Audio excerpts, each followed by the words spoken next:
educação. Foi esse o caminho que a Daniela Abud trilhou para trazer a sustentabilidade para a vida dela e para a de todo mundo que a cerca. Não perca essa live. Separa essa 1 horinha para você escutar tudo que essa mulher maravilhosa disse nessa 1 hora que a gente conversou. E principalmente, porque a gente falou muito sobre o novo normal, sobre o que vai acontecer daqui para frente e quais os desafios que a gente tem de continuar trabalhando a sustentabilidade.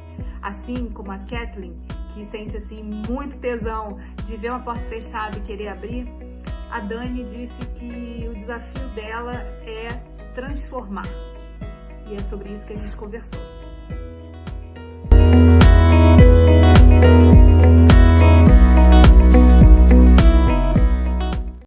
Hello, tudo bem? Novas tecnologias, né? Esse mundo aí do Instagram, das lives. E aí, tá bom, deixa eu aumentar. Tá bom o som aí? Você dá uma aumentadinha aqui, Geisa, para te escutar melhor. Tá bom assim? Tudo ótimo, tá ótimo. Tá ótimo. Bom e te aí, ver. A gente, eu tava pensando assim, o que conversar, né, nesse espaço do Instagram, com as lives, e aí eu falei, gente, por que não falar da sustentabilidade, né, a gente continuar esse assunto que tanto mobiliza, mas também falar da perspectiva feminina disso, né, das mulheres que estão aí à frente dos desafios de colocar a sustentabilidade na prática. E ontem eu vi que você estava lá na sala, né? A gente conversou sobre sustentabilidade no judiciário e hoje a gente vai falar de sustentabilidade no legislativo. Nossa! Fiquei orgulhosa desse convite aí.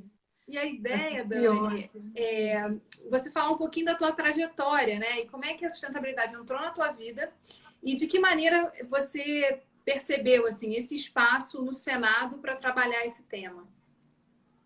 Nossa, Geisa, eu primeiro queria dizer que eu assisti ontem, né, a tua entrevista aí com a Kathleen, a tua conversa com a Kathleen, eu sou super fã dela e estou muito orgulhosa de estar aí nesse time de mulheres sustentáveis. Quando eu vi essa chamada, eu falei, meu Deus, estou muito feliz, né?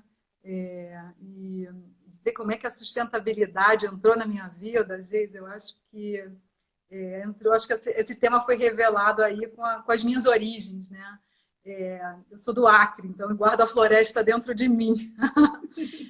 Mas a sustentabilidade eu acho que cruzou o meu caminho com a minha escolha profissional, né? Eu sou bióloga e fui muito motivada pela efervescência, né, da atividade acadêmica. Então eu comecei ainda o meu estágio no Parque do Zoobotânico, né, da Universidade Federal do Acre, onde eu orgulhosamente me formei, e tive o privilégio de conviver com pesquisadores na época do mundo inteiro, né?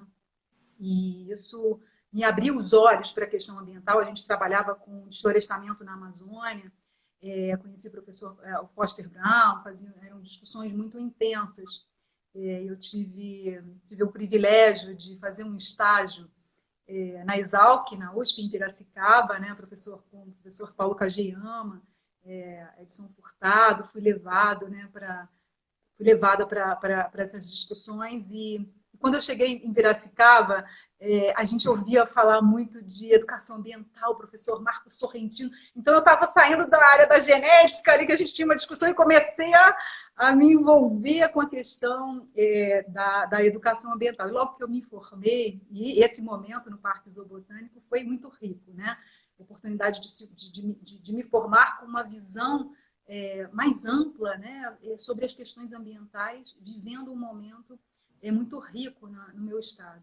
E eu me formei e fui direto trabalhar no Instituto de Meio Ambiente do Acre, e aí essa perspectiva da sustentabilidade ficou mais entranhada, né, dentro de mim.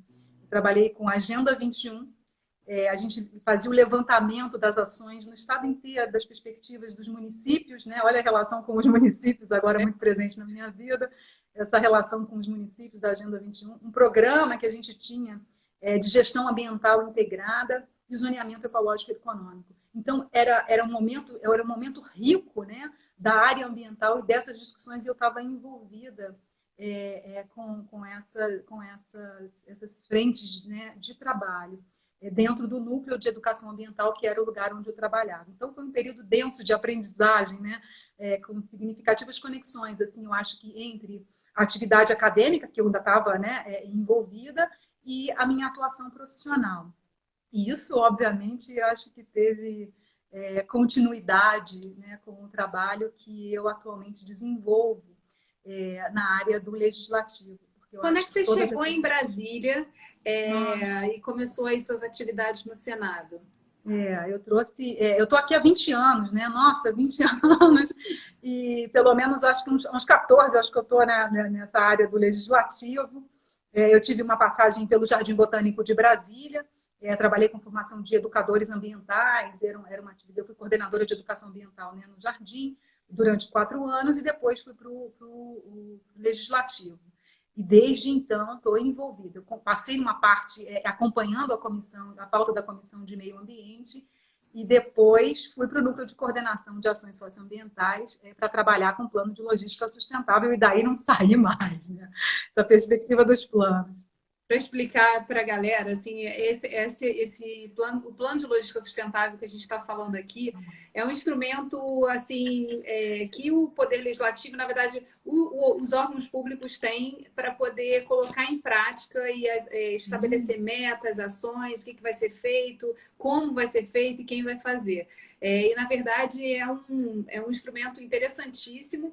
Na verdade, o pessoal do setor privado usa muito o GRI, né, para trabalhar essa questão da sustentabilidade, mas nos órgãos públicos o plano de logística tem sido a ferramenta e o instrumento. Eu conheci a Dani quando ela veio fazer uma palestra aqui no Rio de Janeiro, do projeto Câmaras Verdes, em que eles, na Escola do Legislativo do Estado do Rio de Janeiro, na LERJ, e aí eles vieram justamente trazer essa expertise, como montar o plano de logística sustentável. E o que me impactou muito na tua palestra, Dani, foi justamente a fala sobre o costume, né? E a diferença, às vezes, que a gente tem ao tratar o tema da sustentabilidade em casa do trabalho, de como é que a gente não percebe como alguns instrumentos que estão muito à mão, né? Tipo, poder escolher o que a gente vai usar de papelaria, por exemplo, né? Caneta, lápis, etc. A gente não pensa, não tem o mesmo comportamento em casa e no trabalho. E aí eu queria muito que você falasse sobre essa questão do comportamento, porque eu acho que foi também um objeto de estudo seu, né? Quer dizer, a importância de trabalhar nesse nível do comportamento para que as pessoas pudessem contrastar e olhar para essa questão da sustentabilidade de forma mais consciente. Ai, gente. Que boa lembrança que você me trouxe, né? Foi um curso maravilhoso, né? Estava lá o pessoal do Tribunal de Contas do Estado, tantos atores envolvidos, né? Eu acho que tem uma coisa muito importante quando a gente fala da institucionalização da política de sustentabilidade na administração pública, né? A gente tem uma série de instrumentos de comando e controle, né? Kathleen mencionou, você também ontem. Mas pouco, não é que pouco vale, né? Ele vale muito, esses instrumentos, porque eles nos possibilitam ter um amparo normativo para que as questões sejam internalizadas pela administração. Mas se a gente não tiver por trás disso pessoas abertas a esse processo de mudança, os instrumentos normativos eles se perdem, né? Quantas leis existem no Brasil afora e que a lei não pega? Quantas normas existem? Quantas políticas, né, foram colocadas e não vão para frente? Mas por que não vai para frente? Né? Não vai para frente porque a gente precisa estar atento aos atores, né, aos protagonistas desse processo de mudança. Porque quem compõe uma organização são as pessoas. E se as pessoas não estão abertas a esse processo de mudança, essa vai ser uma grande barreira para esse nosso processo de transição paradigmática para uma instituição mais sustentável, né? Então, eu gosto de tratar dos valores e do comportamento, porque esses são os objetos objetos de estudo, né? E objetos que promovem a mudança da cultura organizacional. E não adianta a gente ter um comportamento dentro da organização e fora da organização. Se importar com a gestão de determinados de resíduos dentro da organização. Em casa eu faço coleta seletiva, mas aqui eu não faço coleta seletiva, né? Aqui Isso eu não quero incomodar, pedir... né? Isso não incomodar, quer dizer, isso não ser ponto de pauta para encher o saco do gestor, para falar, tipo, por que a gente não está fazendo? Mas isso aqui é fácil, tem um jeito de fazer. Quer dizer, cobrar também, né? É uma atitude importante. E aí eu acho que aí a gente incorpora o processo de educação ambiental, né, Geisa? A gente fala muito de mudança de cultura, mas quem promove essa mudança, né, para essa cultura dialógica é um processo educativo, né? A gente está querendo transformar os atores organizacionais, mas espera aí, a gente está contribuindo para a formação desses gestores, a gente está aprendendo a ouvir, né, os servidores, né, efetivos, comissionados, terceirizados, jovem aprendiz, estagiários, né, o corpo funcional. A gente está atento, né, ao processo de mudança e a gente também está promovendo a discussão para que eles participem desse processo de mudança, né? Isso é essencialmente importante. E essas mudanças de comportamento e de valores só vão acontecer quando a gente se atentar para a questão da educação ambiental, né? Acho que é um pouco disso. Não, você dentro desse projeto do Câmaras Verdes, né, da própria escola, lá, na verdade, é pelo Interleges, né? É o Interleges, né? É o que representa a escola do legislativo, né? Para os estados e para os... Exato.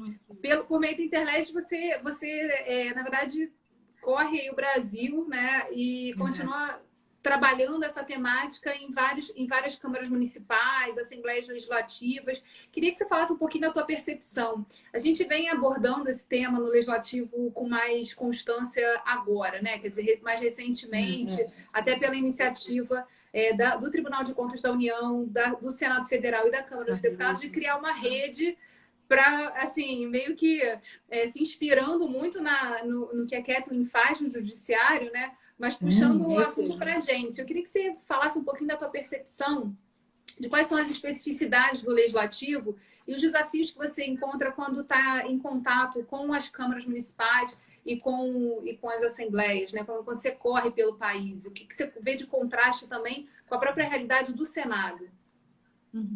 Eu acho que a maior...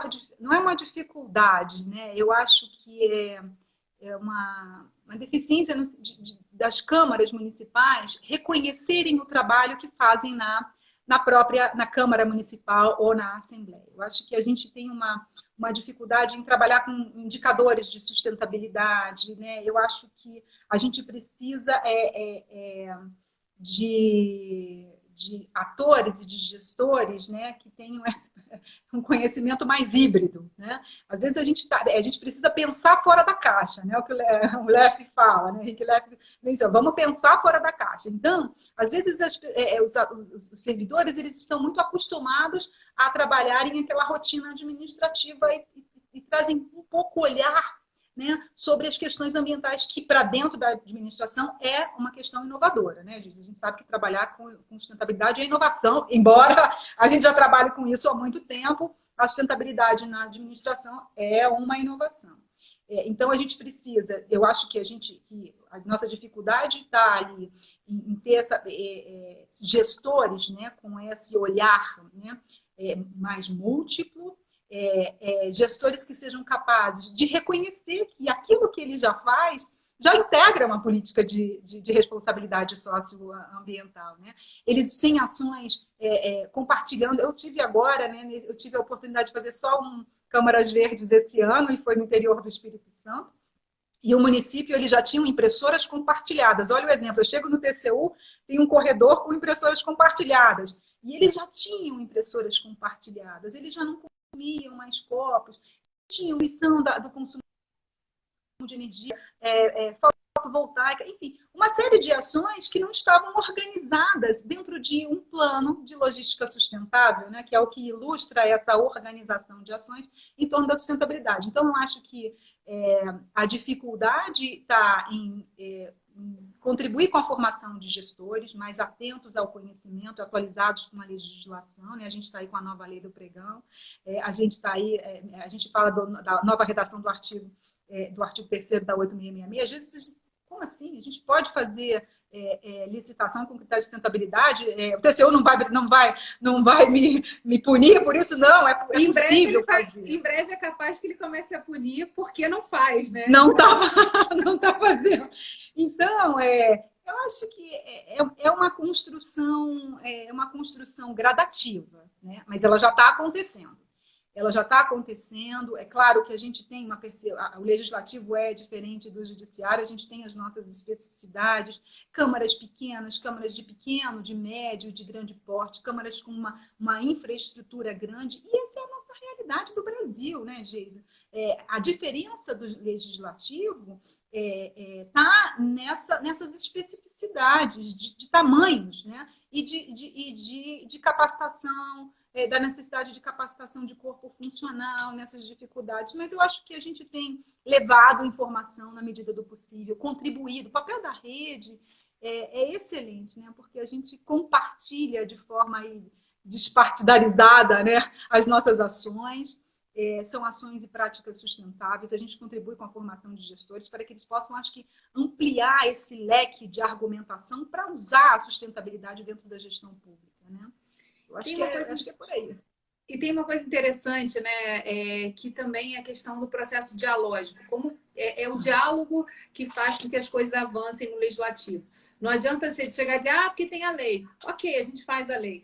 Mas assim, daí, né? Quer dizer, então a implementação, eu acho que ela exige toda uma conversa, né, com os gestores, com os gabinetes. Existe esse desafio, né, de você alinhar a administração e essas medidas sustentáveis com o que os gabinetes estão fazendo, que são mundos à parte. Então, assim, tem todo um trabalho também em que o diálogo é um ingrediente muito fundamental, né, Dani? Isso acontece. Isso é um exemplo do que a gente tem no Senado. O diálogo é fundamental. Esse processo ele é construído de forma coletiva, né, Geisa?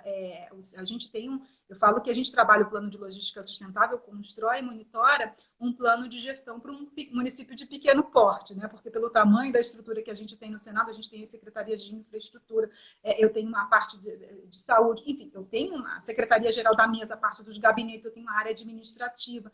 Então, são mais de 6 mil funcionários. Então, é uma gestão de um município, né? Imagina, pensar a sustentabilidade. Por isso a gente tem tantos eixos temáticos e uma preocupação. E tem uma coisa também importante, né? Que eu só tive dimensão quando eu estive lá com vocês, que é a questão da água e também de todo aquele terreno que vocês estão instalados, né? Quer dizer, se irriga, se não irriga, se mantém lá a grama funcionando, como é que refloresta, como é que organiza aquilo. Porque a gente também, essa questão do uso da água foi feita de forma compartilhada, né? Da irrigação, da frente do gramado, do Congresso, foi compartilhada com a Câmara. Nós não vamos irrigar, e pensando na questão da sustentabilidade na gestão dos recursos hídricos, isso foi uma discussão partilhada. Mas para dentro do Senado, a gente procura levar as informações do plano de logística sustentável e o ganho que a gente tem com a implantação da nossa política de responsabilidade socioambiental, que foi anterior à elaboração do plano, e com a institucionalização do plano. Os ganhos que a gente tem, né, desde 2015, a gente trabalhou em 2014 na elaboração do documento, em 2015 ele entrou em vigor, e nós estamos na terceira versão. Os ganhos são muitos, né? Claro que a gente está engatinhando, mas a gente tem a preocupação de visitar os gabinetes, né? Está aí a Renata, Juliana, da equipe do NCAS, Núcleo de Coordenação de Ações Socioambientais, que visitam os gabinetes, e eu estou na frente também desse processo, de escutar, de compartilhar. A gente não está só levando as coisas boas que a gente está fazendo, a gente sabe que tem dificuldade, a gestão de resíduos é o nosso grande problema, a gente já conversa muito sobre isso, mas as soluções, e aí a educação ambiental, as soluções precisam ser construídas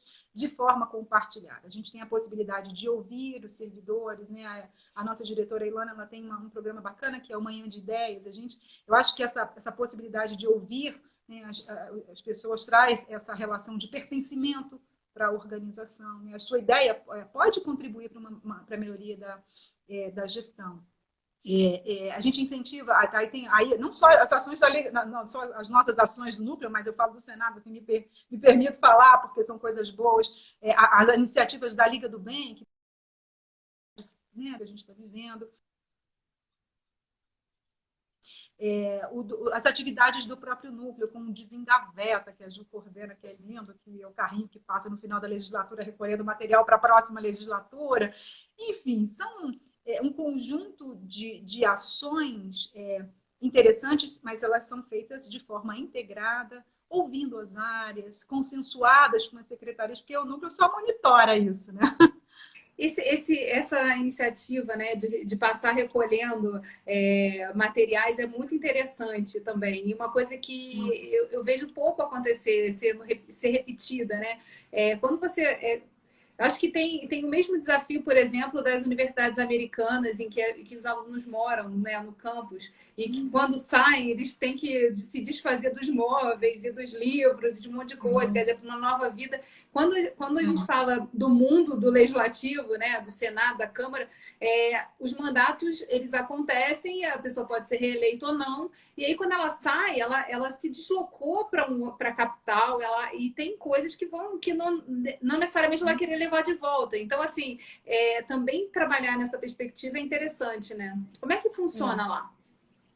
Não, isso a gente teve essa experiência agora nessa última legislatura, porque com os gabinetes, né, especificamente, materiais não são materiais permanentes, porque os materiais permanentes eles ficam mesmo, e aí quando acontece a transição, o gabinete é esvaziado, os móveis ficam, tudo fica por lá, mas itens de grampeador, papelaria, né? Quer dizer, essa parte toda papelaria, material de expediente, né, Geisa? Material de expediente. Isso aqui vai para uma capa. Não, peraí, isso aqui não pode voltar, vai voltar para o... Vamos recolher, e aí a gente monta, junto com o pessoal do patrimônio, do almoxarifado, né, um novo kit para ser redistribuído. Isso tem vida útil, imagina, né? Muita coisa, obviamente, que a gente está conseguindo despadronizar por conta do processo eletrônico, né? A gente tem tido muita pouca rotatividade de material de expediente, né? Em razão da própria estrutura que a organização está construindo, por conta da questão da inserção dos parâmetros de sustentabilidade. Mas foi uma experiência rica, né? E vai continuar. Diferente da Câmara, né, que os mandatos são de 4 anos, no Senado a gente tem com o mandato, a extensão do mandato de 8 anos, e a gente tem mais tempo, né? E em relação aos desafios da pandemia, né? Na verdade, a pandemia chegou aí mudando a rotina de todo mundo, né? O que impactou, na verdade, e em relação principalmente à sustentabilidade, quais foram qual é a avaliação, né, do núcleo em relação a isso?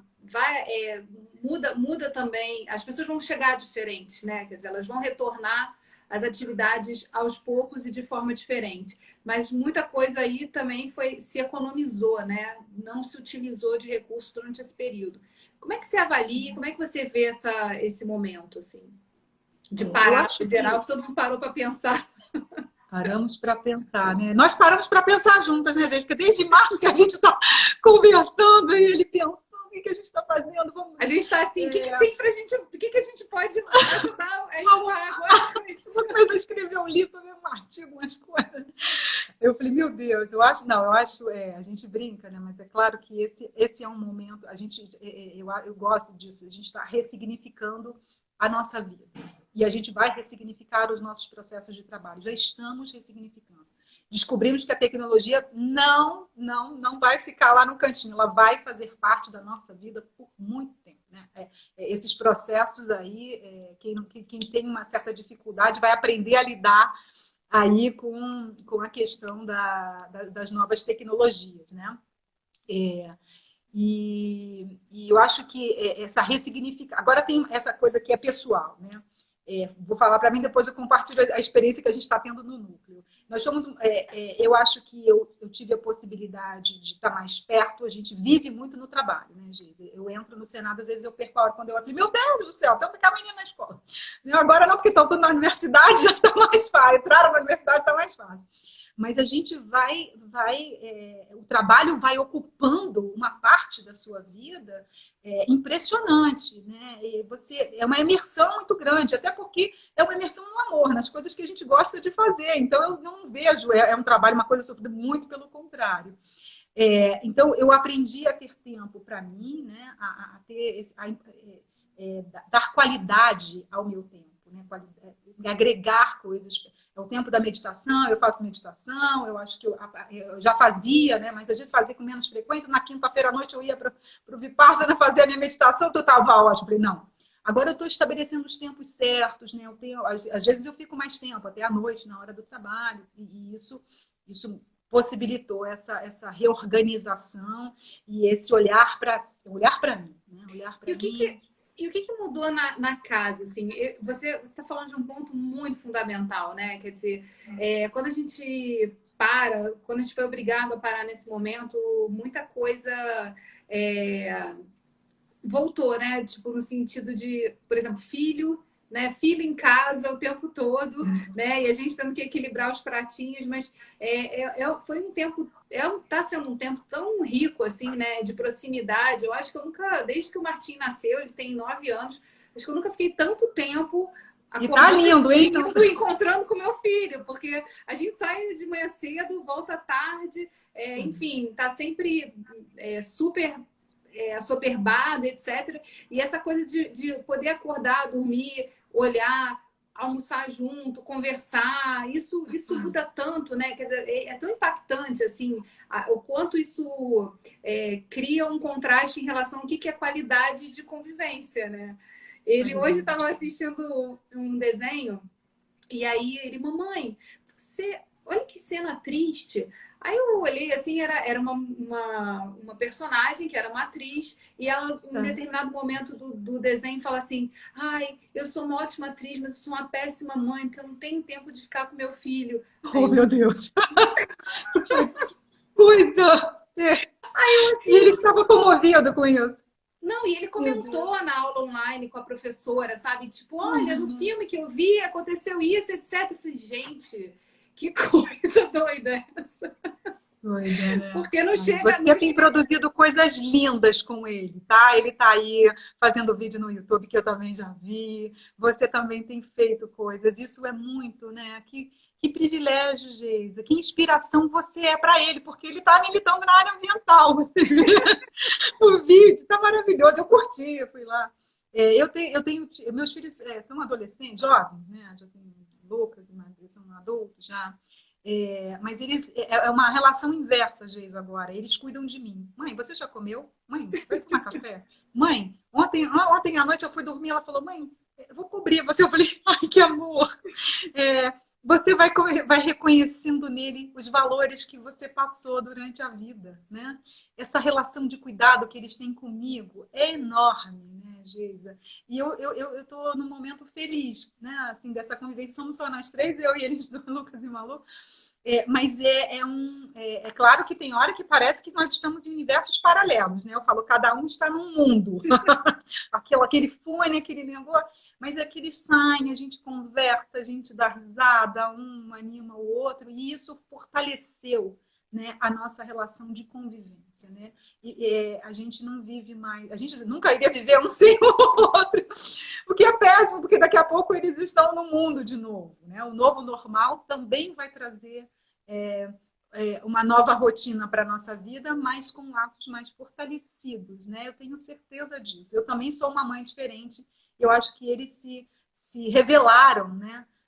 Filhos cuidadosos, amorosos, porque adolescentes às vezes vivem muito no mundo deles, mas agora eu consigo perceber o quanto dos valores que eu passei, eles conseguiram absorver, o que é emocionante, né, para a construção do ser humano. Acho que não, e é muito gostoso, né? Quer dizer, você tem aquela sensação assim de verdade que eles estão embaixo da nossa asinha, né? E, tipo assim, dá para pegar, abraçar a hora que, assim, tem a hora do café, sei lá, dá para inventar alguma desculpa para ir lá e tirar às vezes, porque às vezes a gente está super assim imersa numa discussão, no trabalho e tal. E eles estão lá na TV ou estudando, mas dá para tirar assim, um pouquinho e ficar, agora você é meu, depois eu volto. Ah, isso é bom. Esse foi o lado bom, né? O lado bom desse encontro das famílias, encontro da união entre as pessoas, né? E estar mais próximo de um amigo, por exemplo, né? Minha família mora longe, mas eu tenho amigos aqui que são muito próximos, Graça é muito próxima, assim, nos aproxima, né? Fortalece quanto a gente precisa do outro, né? Mas eu também já chorei muito, né? E Chorei Brasília, muito. e Brasília tem isso, né? Quer dizer, tem gente do Brasil inteiro, então É, todo mundo se encontra, meio que se junta, se né? encontra no quadradinho, né? Mas eu sofria com esse distanciamento, porque eu sou uma pessoa do abraço, do afago, da convivência, né, com as pessoas, da alegria. E às vezes eu fiquei triste também, né? E fiquei triste em ver essa questão avassaladora, né? Que vai tirando as pessoas do convívio familiar, quantos pais, quantas mães de família, quantos filhos foram embora desse plano, nesse momento, quanta dor, né? A gente aprendeu a olhar no outro. Então isso me deixou triste, né? E não poder sair da forma como a gente sai de máscara, a gente não se vê, a gente não consegue ver o sorriso, a gente sorri com os olhos agora, né? A gente precisa continuar sorrindo com os olhos para continuar a viver, mesmo carregando todas as marcas, né, que essa pandemia nos deixou para a vida inteira, porque isso a gente não vai esquecer, eu tenho dúvida disso, não tenho dúvida. Com certeza, mas a gente falou aqui de algumas coisas boas, né? Agora tem uma questão, acho que quando a gente viu também, quem está tocando, quem está mais próximo da temática da sustentabilidade, já que houve, né? Quer dizer, as análises, as projeções, a gente já sabia que a pandemia, alguma coisa ia acontecer. Né? Quer dizer, o desequilíbrio estava. Apesar da gente saber exatamente tudo que tem que ser feito, a opção por não fazer, né? Por deixar as coisas rolarem do jeito que elas são, ela era o nosso normal, né? Então, assim, a gente às vezes vira, assim, acho que quem trabalha com sustentabilidade, às vezes parece que vira o profeta do apocalipse. Ai, isso não sei o quê, ó, o perigo, olha. E aí, assim, quando você se vê diante de uma situação como a da pandemia, né, que parou o mundo, como é que você percebe isso? Como é que foi assim, para você também olhar e falar assim, poxa, mas é bizarro que é triste que a gente esteja vivendo algo que todo mundo disse que ia acontecer, né? E como isso também virou combustível para aproveitar a oportunidade. Porque eu acho que quando você falou aqui que a gente está se encontrando desde março, é muito dessa coisa de o que a gente pode mudar, né? Como é que a gente consegue reunir as consciências e dar um passo em direção às coisas como elas têm que ser feitas, enfim. Como é que você sentiu isso, né? De saber que isso poderia acontecer, você como bióloga, né? Quer dizer, você está ali muito mais próxima do ecossistema, entendendo os equilíbrios. Então, assim, como é que foi isso para você? Eu acho que o planeta precisava respirar, né, gente? Os oceanos, né, precisavam dar uma clareada na água. A gente consegue perceber os ganhos ambientais, né, e o tamanho do estrago que a gente faz, né, circulando pela cidade de forma desenfreada, usando carros, poluindo, emissão de CO2, enfim. O planeta respirou. Né? O planeta respirou. Golfinho começou a aparecer onde não aparecia, né? Imagina na Itália, quando tudo fechou, o quanto se viu, e a gente aqui também, né? O quanto os ganhos ambientais, infelizmente, em detrimento da pandemia, foram significativos. Mais temporários, né, Geisa? Mais temporários. O novo normal está voltando e vai voltar com tudo, com máscara para dentro do oceano, né? Que é o que a gente está vendo. Então, peraí, onde é que a gente quer chegar? Né? A gente deu um tempo para viver esse processo de resiliência e daqui a pouco a gente está colocando máscara no fundo do oceano, né? Deixamos de colocar o canudinho, mas está lá, né? O resíduo hospitalar poluindo o ambiente, né? Olha o comportamento, olha o nosso comportamento, né? A gente deixou respirar, mas peraí, que não vai ficar assim não, porque eu voltei, né? E aí vou continuar a minha fazendo tudo aquilo que eu continuo fazendo. Não, não pode. Vamos parar e refletir sobre o nosso papel dentro da casa da gente e fora, né? Respeitando o ambiente. Bom, acho que, sob o ponto de vista ambiental, a gente teve um ganho, mas me preocupa o que está aí por vir ainda, né? Porque a gente vai continuar a voltar a sermos, talvez, não como éramos antes, mas tendo uma parcela de contribuição aí para o aumento da poluição no planeta. Até porque assim, também o impacto econômico foi muito grande. Então, a desigualdade está na nossa cara, né? E assim, a gente deu muitos passos atrás no sentido de as pessoas têm muito mais pessoas desempregadas. A gente viu muito os contrastes da educação, né? Do acesso. Quem tem acesso à internet conseguiu eventualmente manter um ritmo e continuar tendo aula, mas se você não tem, você também parou num tempo que é um tempo importante da formação. Então, tudo isso é um desafio gigantesco, né? Quem tem água, quem não tem água. Quem tem água para lavar a mão, Geisa, né? E quem não tem água para lavar a mão? Eu falo, acesso, quando a gente pensa na água e no acesso à tecnologia, a gente não tem uma condição primária, né? Isso é muito desigual, né? Falar na questão da educação ainda pior, porque a gente entra num abismo, né? Como é que alunos vão fazer programas de avaliação com diferentes níveis, né, de conhecimento sobre um determinado assunto? O que teve aula virtual e o que não teve a possibilidade de ter acesso à internet, porque não tem um celular, porque não tem uma videoaula, nem na sua televisão, porque ele também não tem televisão. E aí você fala, não tem televisão? Quem é que não tem televisão hoje em dia? Muita gente não tem televisão hoje em dia. Né? Percebam as desigualdades sociais nas quais nós estamos inseridos. Né? E isso é catastrófico. Né? O que a gente tem, o que a gente vai viver são os efeitos dessa pandemia, são efeitos ainda que vão perdurar, infelizmente, por muito tempo. Né? E na educação, a saúde, não ter água para lavar a mão, para mim isso é assustador. Né? Mas, sob o ponto de vista sobre o lado positivo, eu acho que isso possibilitou a gente se conectar. Né?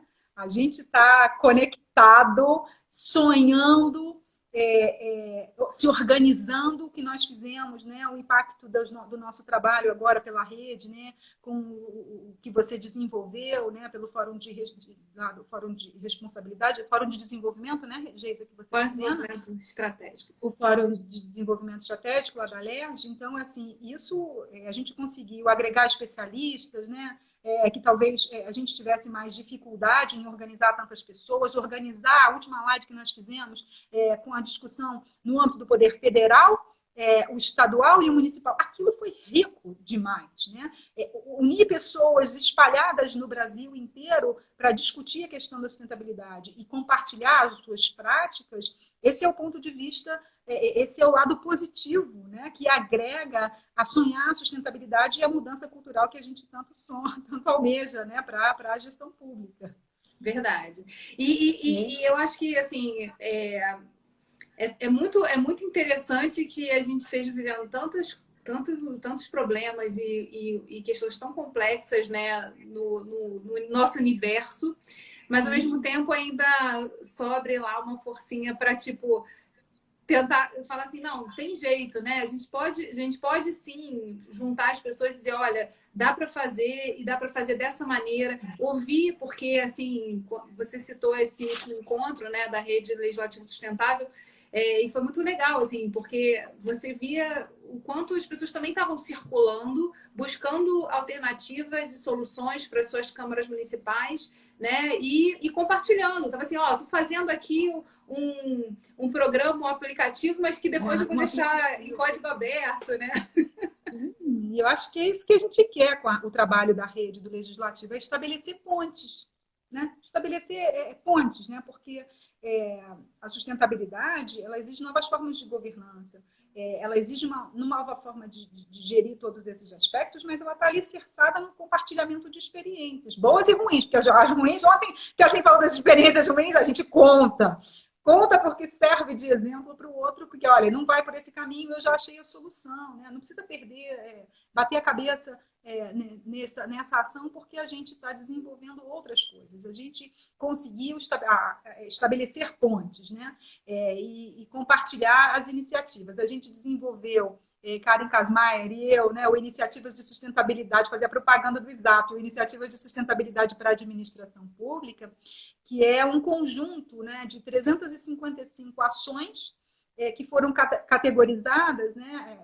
A gente adotou uma tipologia de que a gente descreve a ação e fala assim, precisa de educação ambiental, vai ter investimento financeiro, o que você vai precisar? Então, são 355 ações que servem, né, aí como um banco de referência para quem quiser trabalhar na área de energia, quiser desenvolver planos ou não, né? A gente espera que o Legislativo possa logo desenvolver os seus planos, ações na área de energia, de água, deslocamento de pessoal, gestão de resíduos, que ilustram, né, aquilo que a gente está desenvolvendo no âmbito federal, porque aí foi uma organização de ações no âmbito de planos de logística do Judiciário, do Executivo e do Legislativo, aí envolvendo a Câmara, o TCU e o Senado. Está bem bacana, está disponível, né? Tá aí, a gente depois disponibiliza o QR Code, sustentável, não tem impressão, ilustra o que a gente pode fazer, né, Geisa?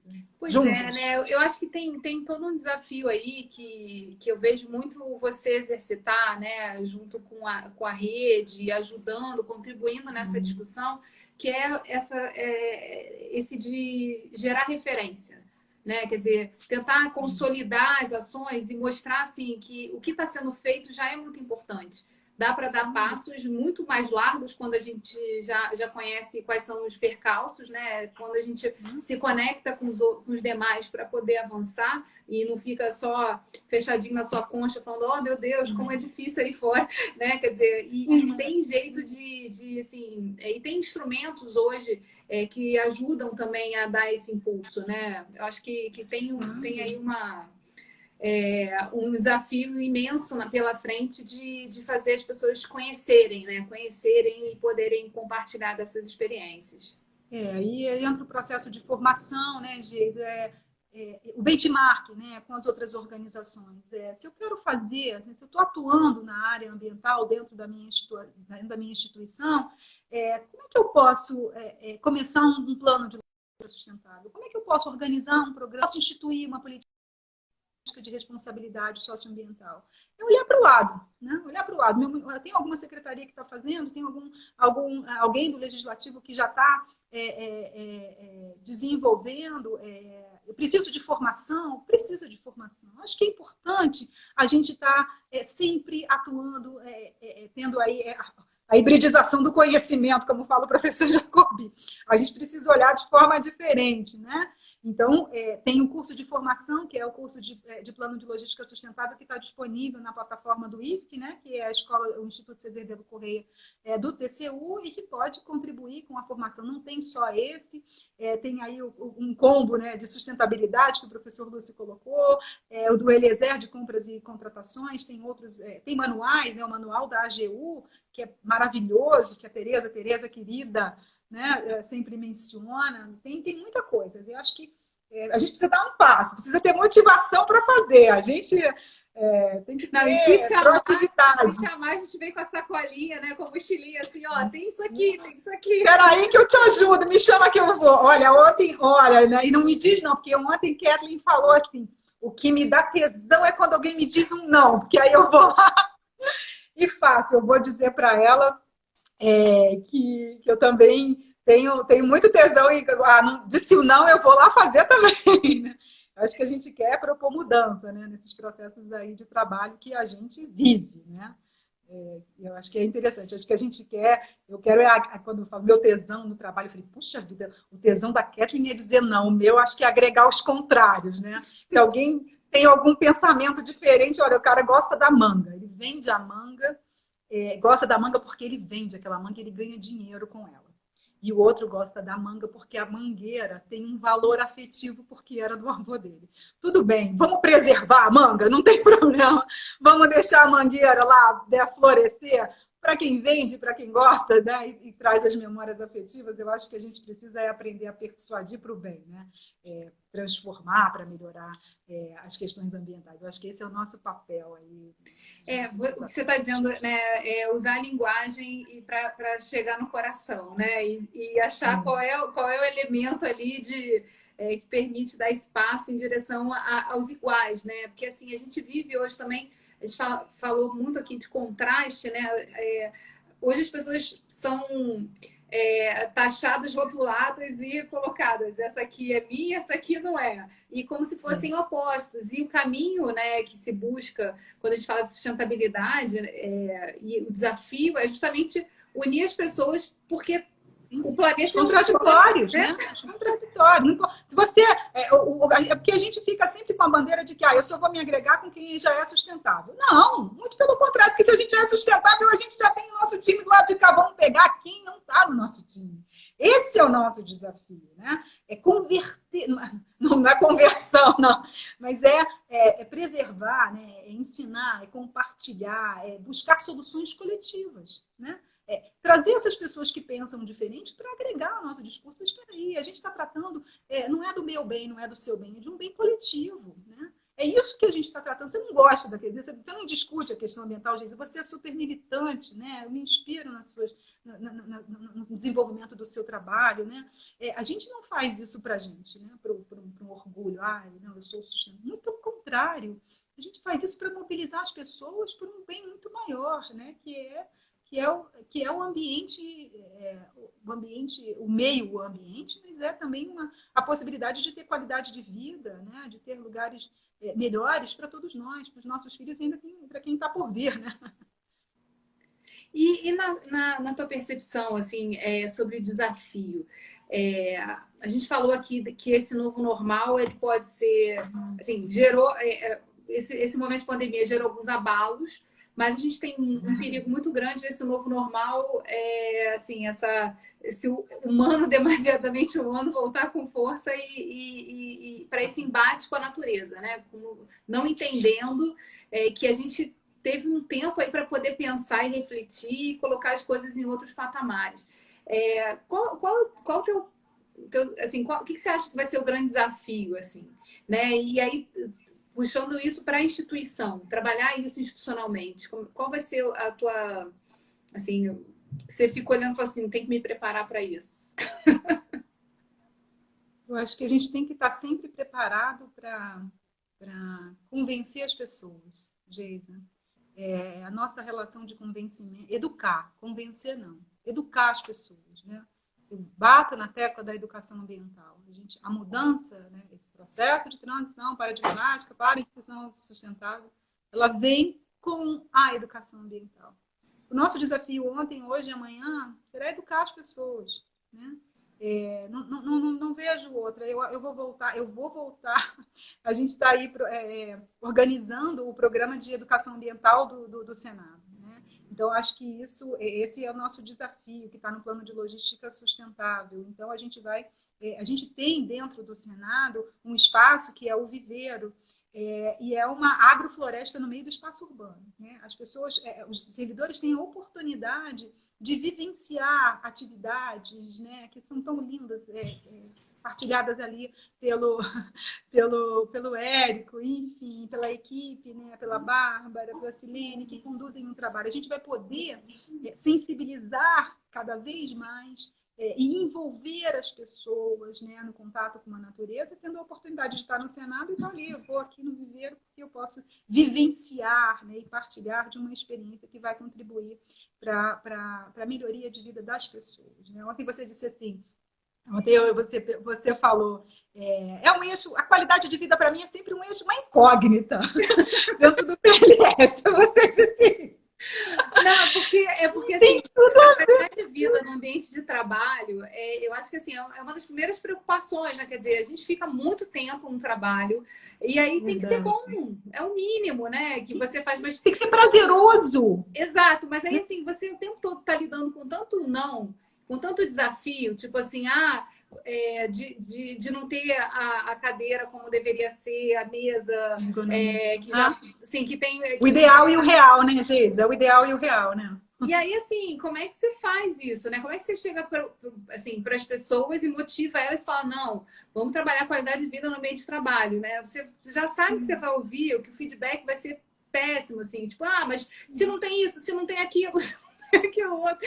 Mas aí sabe o que tem, Geisa?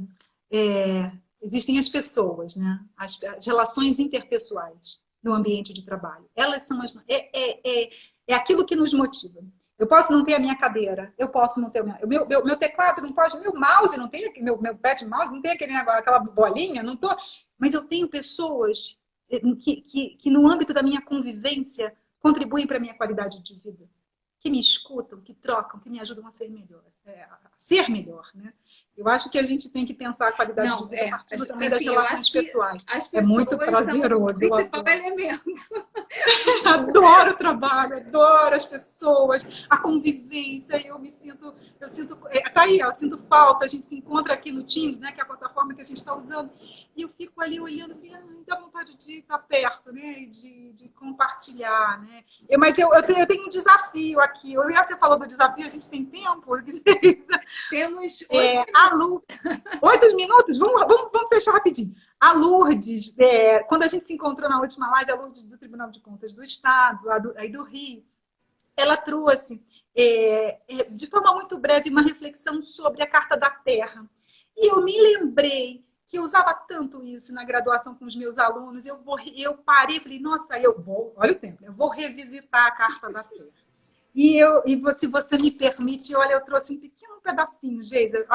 Olha que interessante o preâmbulo da carta que diz: na medida em que o mundo se torna cada vez mais independente e frágil, o futuro enfrenta grandes perigos e grandes promessas. Para seguir adiante, devemos reconhecer que no meio de uma magnífica diversidade de cultura e formas de vida, somos uma família humana. Uma comunidade terrestre com um destino comum. Devemos somar forças para gerar uma sociedade sustentável baseada no respeito à natureza, nos direitos humanos universais, na justiça econômica, uma cultura de paz. E nós precisamos, na verdade, Geisa, eu acho que declarar a responsabilidade uns com os outros. Isso é o que nos faz e o que nos torna diferente. Eu me sinto responsável por mim, mas por você também, pelo seu filho que passa ali, que brinca. Eu me sinto corresponsável por isso, né? E a gente precisa aprender que nosso desafio está em reconhecer o outro, né? Eu acho que esse é um caminho a ser seguido no pós-pandemia. Esse eu não tenho dúvida disso, né? Do que está por vir.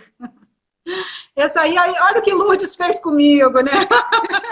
Lourdes, querida, um beijo. Lourdes, não, e é verdade, quando a gente se conecta, né, com esse desafio da responsabilidade.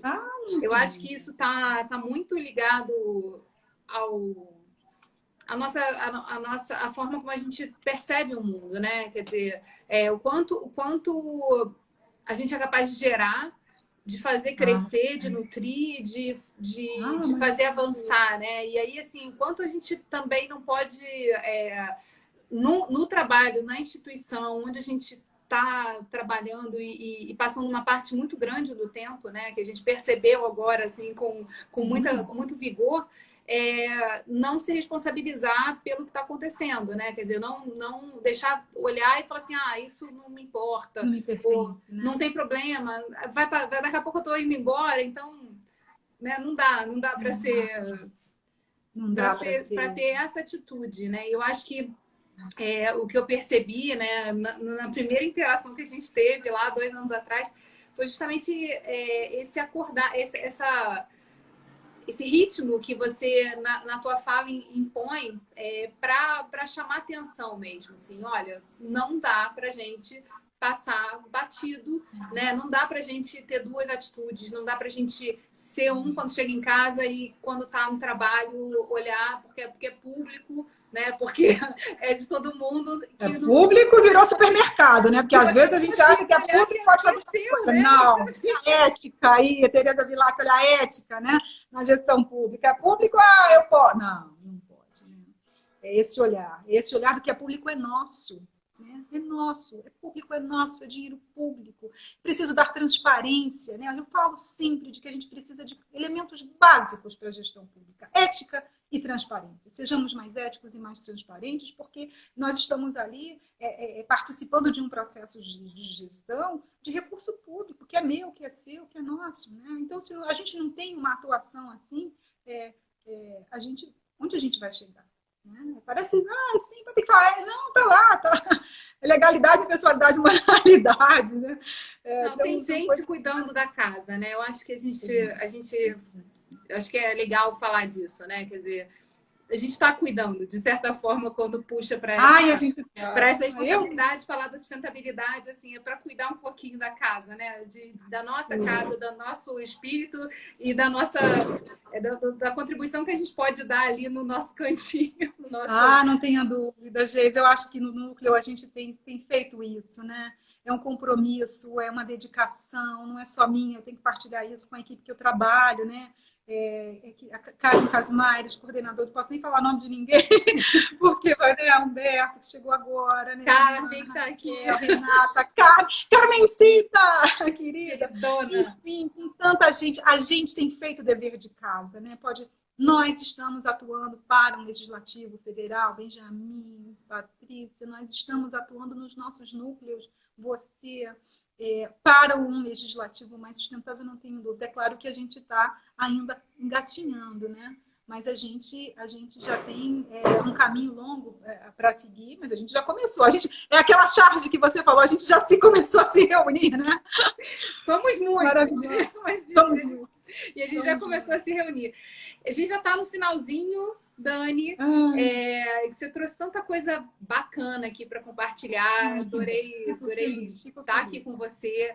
E a gente falar dessa questão da corresponsabilidade que a Adriana também está trazendo aqui, né? Que escancarou essa possibilidade, esse nosso papel no universo, no mundo e onde a gente vive. Muito obrigada por você ter passado essa horinha aqui comigo. E assim, acho que reforça assim, a necessidade da gente falar mais sobre esse assunto e conversar mais e fazer os nossos círculos, né? Trabalhar essa questão da responsabilidade, da preocupação com o mundo. Muito, muito, muito obrigada. Obrigada a você, Geis. Aqui a oportunidade enorme desse diálogo. Né? Eu me alimento muito me alimento de viver, dessa experiência com o outro, né? Dessas circunstâncias que a vida nos agrega aí com muita fé, né? Fé essa prova das coisas que a gente não vê, né? E vamos continuar nos encontrando. Vamos, sempre! Adoro conversar com você, você é muito querida. Beijo para todo mundo. Beijo, beijo. Amanhã às 9 horas eu vou estar aqui de novo com a Mônica Rocha para falar sobre alimentação e sustentabilidade. Também vai ser um papo muito legal. Claro. Eu espero todos vocês. Pode deixar. Beijo. Um beijo. Obrigada. Tchau, tchau.